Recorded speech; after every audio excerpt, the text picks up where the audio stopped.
Um, okay, so I have a very difficult job now because Wayne presented sort of the most fancy, the most interesting part of the work in one way. So after lunch, I'm not sure how I'm going to be able to keep you engaged, but I will try my best. Um, so the idea is now to show our experience and our sort of work that is part of the work that we do at the center, that in combination with the NRED project that we have been part of, in an effort to map biomass over large areas, so from national level to the pan-tropical level, and also to look at then how we can actually measure changes in biomass over time. Okay. Um, why have we been doing this? One reason is because as part of RED, right? As part of RED, what you need to report are sort of the measurement on emissions and to be able to quantify over time if those emissions are increasing or decreasing. So in the next slide,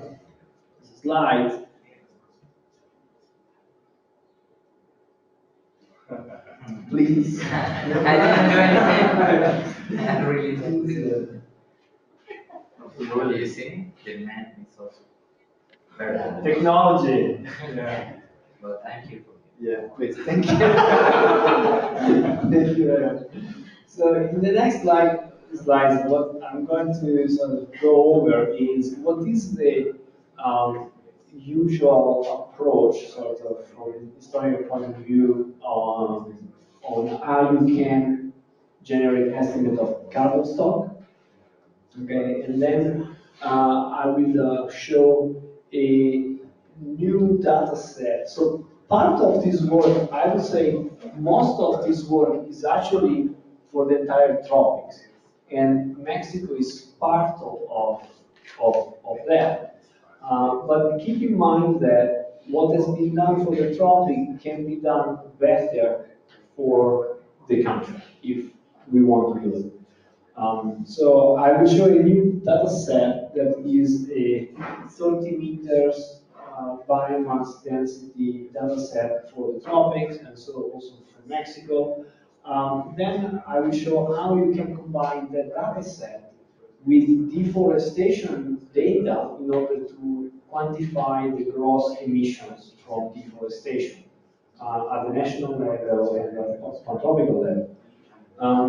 And then the last part is what I think is the most interesting part because I will present a different way to derive biomass loss and emissions, a different way to try to quantify changes in biomass. And in this case, we will be able to quantify both losses but also gains. And not only losses from deforestation, but also from degradation. Okay? And this work is done at the modest scale, but then I will show the preliminary results for the Yucatan Peninsula of the same work done at the Landsat scale. So it's a biomass change between 2000 and 2011 at the Landsat scale. So we can start.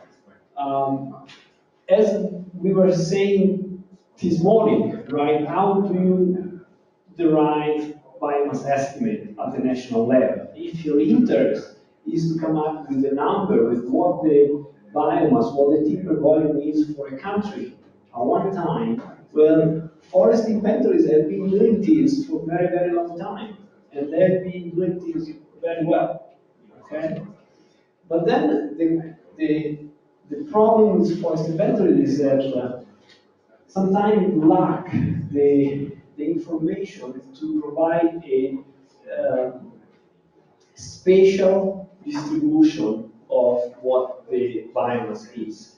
And what I mean by spatial distribution is that if you're interested to know for a small region in the country what the spatial distribution of the biomass is or of the timber volume is very difficult because the only thing that you have are plots, right? And they're not continuous. You have a gap between the plots.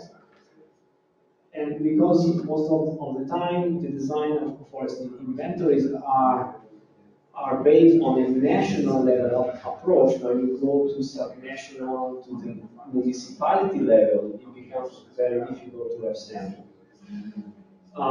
So in order to solve these issues of the lack of spatial details, people have been trying to actually, you can combine forest inventories with land cover maps. And so in that way, you can generate a map, sort of a continuous representation of the field data based on a combination of field observation and land cover. What we decided to actually do is instead of using a categorical map, a land cover map, right? What we decided to do is to work directly with satellite data and try to build a relationship between the field observations and the measurement that we can collect from satellites. Okay? Then, if you can build this relationship between the field data and the satellite, then wherever you have the satellite, you can generate estimate of what the field data actually measured in the field. Okay, so we use field data for the calibration of satellite data. And in this way, we can come up with a wall-to-wall map of the variable that was measured in the field. So from now on, that is what I'm going to talk about. Mainly is this method that is based on the direct use of satellite data and not really based on categorical information, but it provides a continuous representation of the biomass. So how do you derive estimate of biomass change? The basic IPCC approach, right? Will require that you know what the emission factors is and what the activity data is. The activity data is a change in area of the forest, how much hectares, how much acres you lose, and then you assign the biomass value to that area as a function of the emission factors. Right? You do this for the deforestation, you do the same for the degradation, and you will have the total gross loss of biomass. The problem so far with this approach is that it's very difficult to measure the area affected by degradation. Okay? It's difficult in the field, it's difficult with satellite data. Okay, so most of the work that we have seen so far has been focused on deforestation, reporting on the emissions from deforestation. So how do you get emission factors? We said the basic way is through forest inventory data. Okay, you can do that. But in some countries, they don't have forest inventory data when we started to do this work. Okay, and so being able to actually use, in this case, a biomass map, you could use a biomass map to come up with emission factors. So where, if you are lacking forest inventory data, you can sort of replace forest inventory information with a biomass map, if you have. Okay? And then you combine your biomass map with your land cover change map with the emission factor map, and you are able to come up with a map of biomass loss. Right? This becomes a GIS exercise. The problem until now has been that those two data sets don't really match in the sense that so far the activity data and the emission factor layers don't have the same resolution, so they don't match. And so that has been a little bit difficult to try to actually use this approach.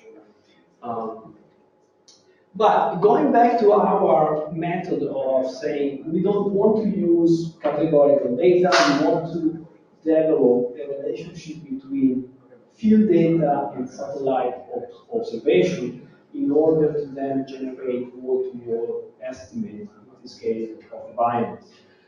Well, if we look at the case of many countries in the tropics, what we find is that there are very few field data. Okay, and this method really relies on a lot of field data for the calibration of the statistical model. When we started to do this in 2008, for example, in Central Africa, the only field observation that we could use are those green black dots. Okay, and you can see by yourself that if you build a relationship with the satellite, with the information from the satellite, only from those regions, and then you try to generate a map for the entire South Africa, well, you're going to have a big risk that your model is not going to do very well in telling you what the biomass is in big part of the regions because you don't have calibration data. Right? It's the same things as trying to estimate timber volume or biomass at the municipal level or at the state level when you actually don't have enough samples. Okay.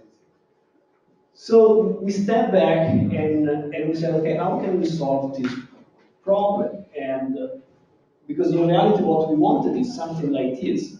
What this figure here is showing, those black lines are actually a series of dots. And those dots are actually locations where we have LiDAR information. Okay? And as Wayne showed you this morning, LiDAR, I mean, not because Wayne said that, but because many people are saying this, is that LiDAR is the best tool to actually derive biomass estimates. Okay?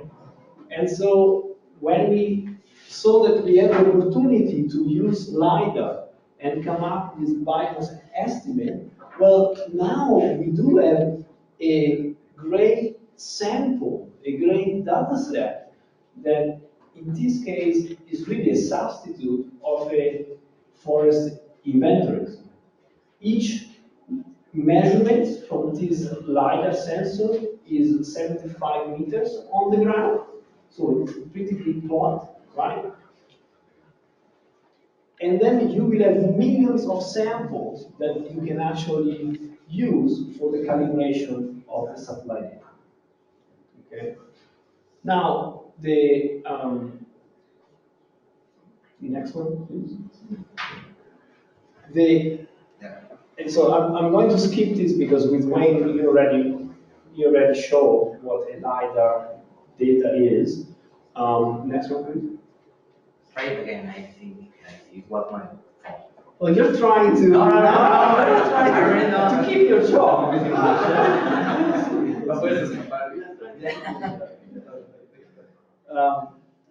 Okay, so you can imagine that this LiDAR sensor that actually is a space sensor is traveling, right? And every X amount of meters is actually sending down those laser beams and is taking the measurement of what the vertical structure of the vegetation is. But again, even if LiDAR is great for the measurement of biomass, it's not going to give you an estimate of biomass unless you calibrate those waveforms that Wayne showed with field data. Okay.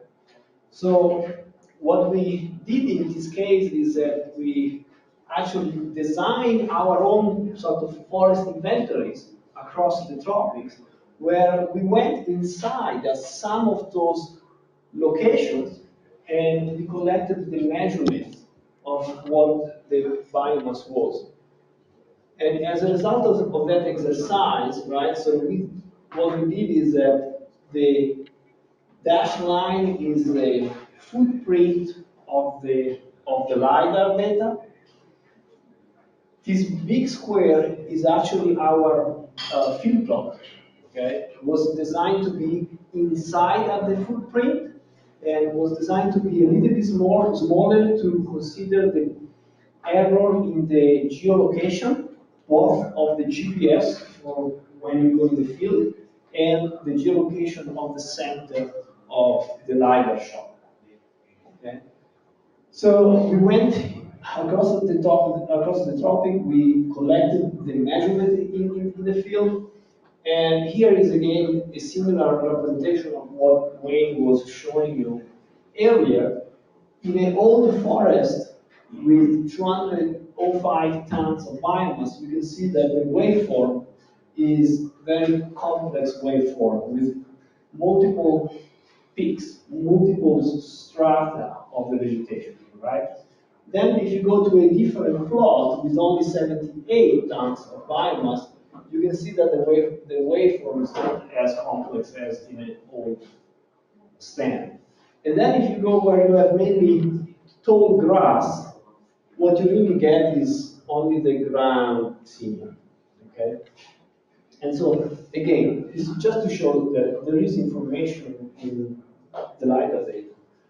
We measured about 30,000 trees across 18 countries, and as you can see, there were no measurement in Mexico. Okay, so what I'm going to show you now is based on a model that is based on South America. Okay, and then applied to Mexico too. Okay, so there is definitely room for improvement. So this is the result of our LiDAR model that estimate biomass as a function of the LiDAR metrics. Okay, this is the same plot. I mean, it's not the same plot, but it's a similar plot that Wayne showed you this morning for his airborne LiDAR data, of the calibration of the airborne LiDAR data with the field data. This is a result of the same exercise, but the field data versus the space LiDAR observation estimate. Okay, and as you can see, those are samples collected across the tropics, and we were quite pleased to see this because, as we were saying, our R square is actually pretty good. It's almost on the borderline between believe that is true or better we check that there is an error. Okay, so we did actually check many times that this is correct. So now, as a result of this exercise, wherever we have a LiDAR observation, we can estimate what the biomass is. This is a key step. Are there any questions? So far, so good? Yeah. So now for every location where we see these black dots, we know what the biomass is as a function of the LiDAR data. Okay? At this point, we don't rely anymore on forest inventory data. Even if there are few, it's not a problem because we have millions of LiDAR observations. Okay? And for Mexico, those are the LiDAR data for Mexico. You can see that there are millions for the country. is like having a national forest inventory, many times actually, because there are many more locations sampled than the forest inventory. Um, so now for each of these locations, we have an estimate of biomass from that regression model. Okay. So as you can see, the problem is that LiDAR in this case is not giving us a nice sort of wall-to-wall image where we can see the single trees and we can see sort of the gradients of heights in different colors, because it's a different type of sensor in this case. Okay, we don't have a point cloud type of information. We just have the waveform. We just have um, this this plot. But and we do have the issue that between location of the shots, we don't have any data. We don't have any information, so we still don't know what the virus is. So what one of your colleagues was asking, okay, so what is the next step then? How can we actually make a map? How can we fill those gaps, right? And so the next step is really to build a relationship between the estimate of the biomass from those locations with the satellite. Okay? Okay, so now we have a data set that we can use for the biomass. What about the data set, the image, the satellite data that is wall-to-wall? Well, our policy has always been to work with free data. We were not in the position to acquire data, to pay for data, and also we didn't want to because we wanted our work to be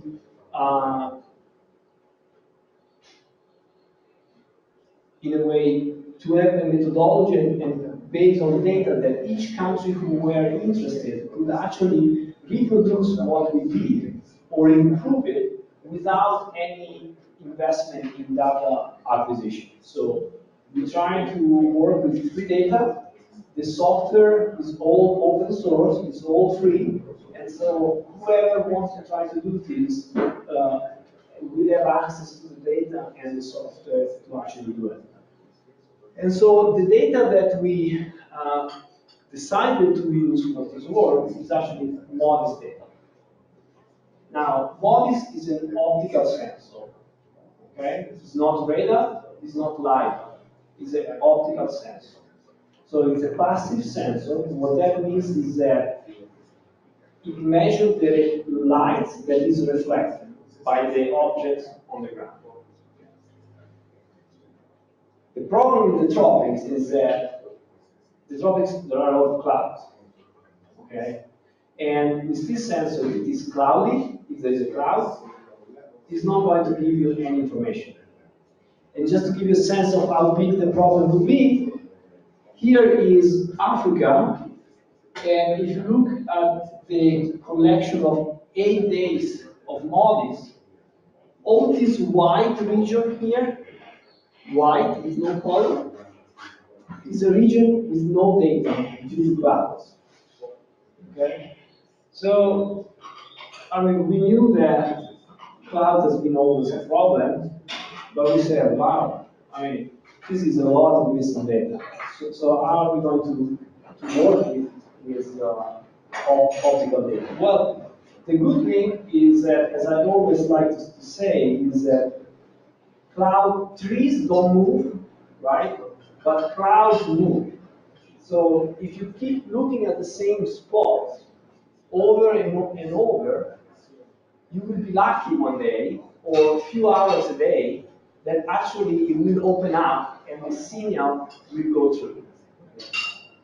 Well, because the satellite travels pretty fast and only at a specific time of the day, you need to be very patient. You need to try many times. And in some cases, like from West Africa, Indonesia, we have to wait for more than 1 year. We have to collect observation over an entire year or more in order to get true, okay? But then you are able to make a cloud-free mosaic. Okay, so this is then the result of our exercise when we put together all the observation over a couple of years. Okay, then you can combine them pixel by pixel to come up with what we like to call a sort of high-quality cloud-free image that now you can use to build a model that will estimate biomass as a function of the information from the satellite. Um, so some of the issues when you start working over time with optical data, but also with the radar data, is that because you collect observation over the entire year, the sun angle changes.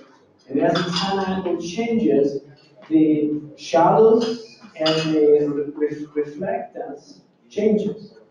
And so, just as an example, this forest here is exactly the same forest. But here it shows up with a big sharp contrast between this pass of the satellite and this pass of the satellite. Okay? So if you try to build a model here, you will get an estimate of biomass that is different. The top part is going to be different from the bottom part, when in reality it should be the same. So the first thing was to make sure that we could remove this effect. Okay? And that's why we use MODIS, because with MODIS we could correct for any view angle artifact. Okay? So then the corrected image is this one on the right, where you don't see anymore this difference. You don't see the line anymore. Okay? And this happens everywhere. Then also, when you remove the clouds, you might think that it's easy to remove the clouds. I mean, you can see a cloud. It's very bright in specific bands, right? And so you remove the clouds, but then you still have the shadow. And sometimes clouds are very thin, then the signal goes through. But it does affect the measurement quite a bit, at the point that it becomes an outlier. So you need to remove that. And an example is in this figure here, where sort of those pink, purple spots are artifacts of clouds that have not been removed well. So we took care of that, and again, we come up with a much better data set. So now, finally, we have these pantropical, cloud-free mosaic images that we can use to build our map. Okay? And the key, again, is we have the image data, that is wall-to-wall. We have the LiDAR estimates that are samples, right? We use the LiDAR biomass estimate to calibrate a statistical model that is going to estimate what the biomass is as a function of the image data. So that then everywhere we have the image data, we can have an estimate of what the biomass is.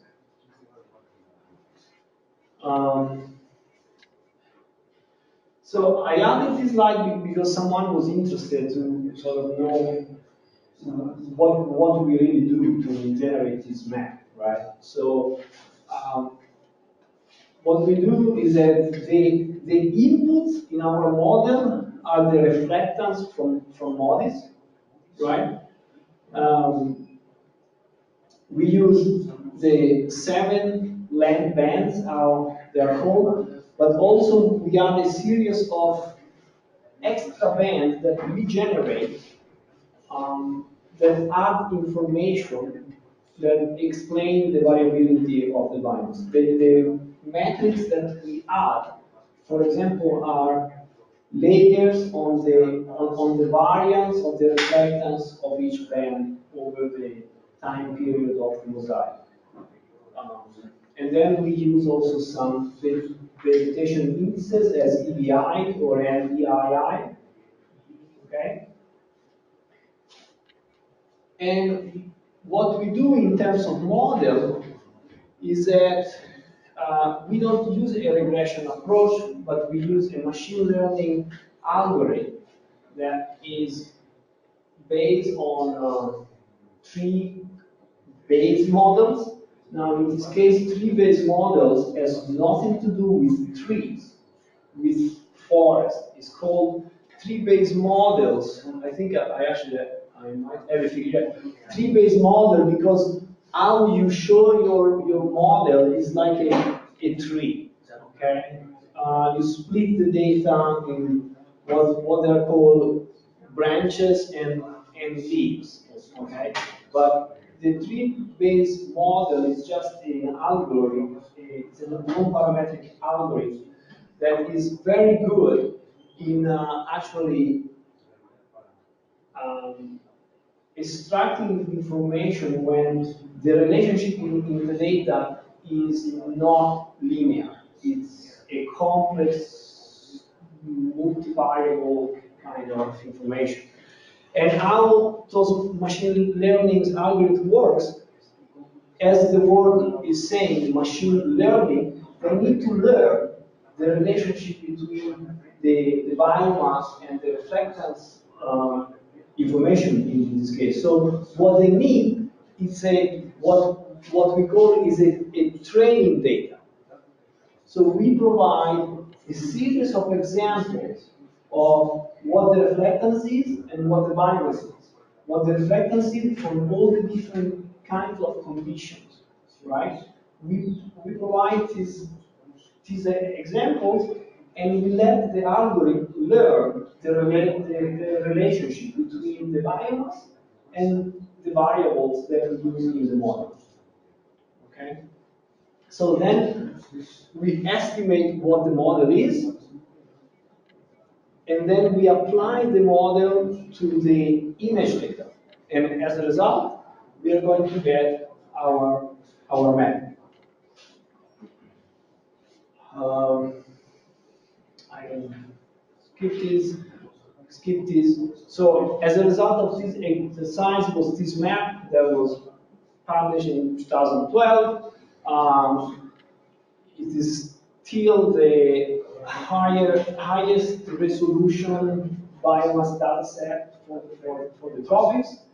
And from this data set, really, countries that didn't have any information on biomass, that didn't have a forest inventories, they could sort of clip out their regions and have an idea of what the biomass for the country was.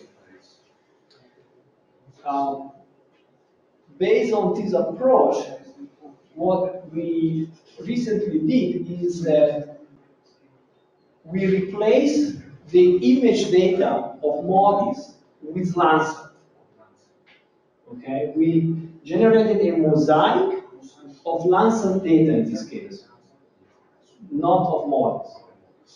So now we have a image data set at 30 meters instead of the 500 meters.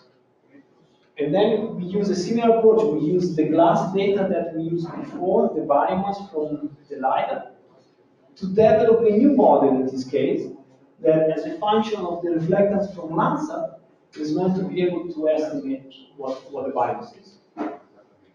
And as a result, we have a new data set for the tropic, this time of 30 meters. And here you can see the difference. On the left is the 500 meters MODIS data, and on the right is the 30 meters. So you can see that in terms of spatial detail, the one on the right provides you much more definition, much more information. Okay. But in terms of uncertainty at the pixel level, actually we noticed that at 30 meters in some case, you have a bigger error, a bigger uncertainty than at 500 meters. And I can explain that in a little bit. Um, so from that data set, you can actually clip out Mexico again, and here we have another biomass data set. In this case, the reference here is the year 2000. Okay? Now, what is the interesting aspect of this data set? The interesting aspect of this data is that also, and we do also have an uncertainty map, so an estimate of the uncertainty for each pixel. But the interesting aspect of this data set is that now you can combine this data set with the deforestation data from Matt Hansen. The two data sets, because they are based exactly on the same Landsat data, they match perfectly. Okay? So now what you can do is that every time that Hansen data set is saying that that pixel has been deforested, that location lost trees, now you can take that biomass and remove it, take it out. And that is your biomass loss from deforestation. Okay? That is, now it becomes a simple GIS exercise where for all the locations where Matt Hansen is reporting that there is deforestation, you can actually remove that amount of biomass because that has been lost. Does it make sense? Kind of? Questions? Not yet? Yeah.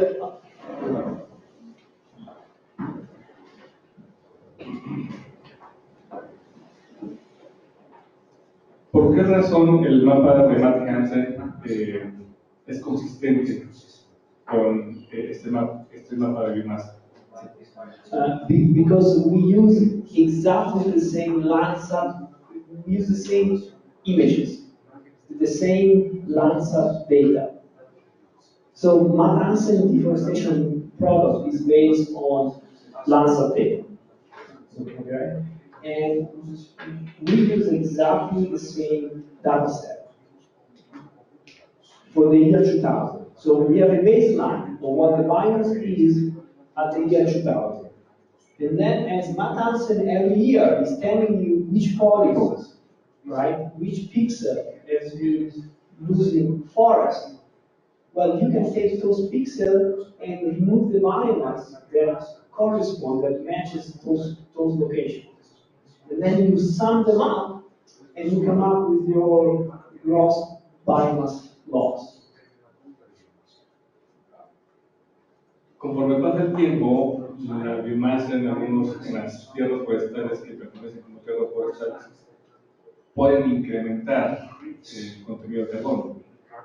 Si se parte de la misma línea base, entonces puede haber una subestimación. Well, what you can actually have is an underestimate because you keep the amount of biomass fixed at the year 2000. And yes, I agree that over time, the biomass in the forest, if it is not disturbed, it will grow, it will increase. But you are not going to change it with this approach. Okay, so you make an assumption that yes, if the time period is very long, you might underestimate the losses because the forest has been growing. So if the deforestation happened in 2012, well, the forest has been growing for 12 years, but you don't account. Okay, so that is a limitation of this way. But overall, in many cases, for many countries, this is already a step forward because it's easy to do. It doesn't cost. Okay, and you get at the national level, and even at the sub-national, you get quite good information on what the biomass loss from deforestation is. So, and you can see here, right? As the deforestation happens, in orange, you have the information on the biomass that was there in the year 2000. Please. Alessandro, yo tengo una pregunta. Este mapa de biomasa sería solamente para un tiempo y de ahí partes, pero usando el mapa de deforestación de Matt Hansen. ¿Cómo se podría hacer para actualizar el mapa de biomasa? Digamos, a lo mejor con este mismo enfoque y justamente ver lo que comentaba. Un nuevo cálculo de biomasa te puede decir si el bosque, que permanece como bosque, está creciendo y validar esas zonas de deforestación de Matanza. Pero mi duda es esa, para los países que siguen con este enfoque, después de eso, ¿cómo actualizar el mapa de biomasa? In the next 3 slides, I will show that. Okay. So that is what I said at the beginning. That the last part was the most interesting part, at least for me. And this is exactly why. Okay.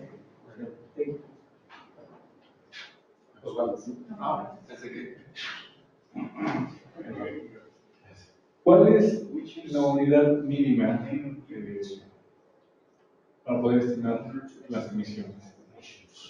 Es decir, uno podría tomar, ¿cuál sería el conjunto mínimo de píxeles que uno podría tomar para estimar las emisiones?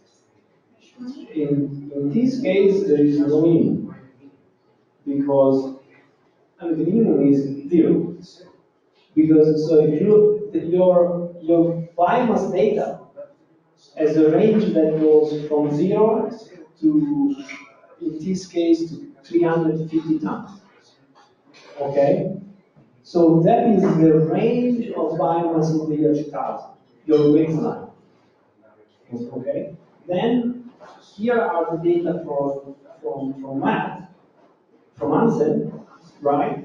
And wherever the deforestation is happening with this biomass map, you just take that value, it could be 1 ton, it could be 2 tons. Now, of course, each estimate has a confidence interval. Okay, so it could be, and the errors, how they are bigger for small values than for high values. So if you have an estimate of biomass of 1, you might have at least 1 plus or minus 15. Okay? So yes, the minimum value is 1, but plus or minus the error, right? The confidence interval. So I don't, maybe I don't understand the question well, but for what I understand is that no, there is no real limit. It depends what confidence interval you are willing to accept. Okay? And that's why it's important to conform the estimate with the confidence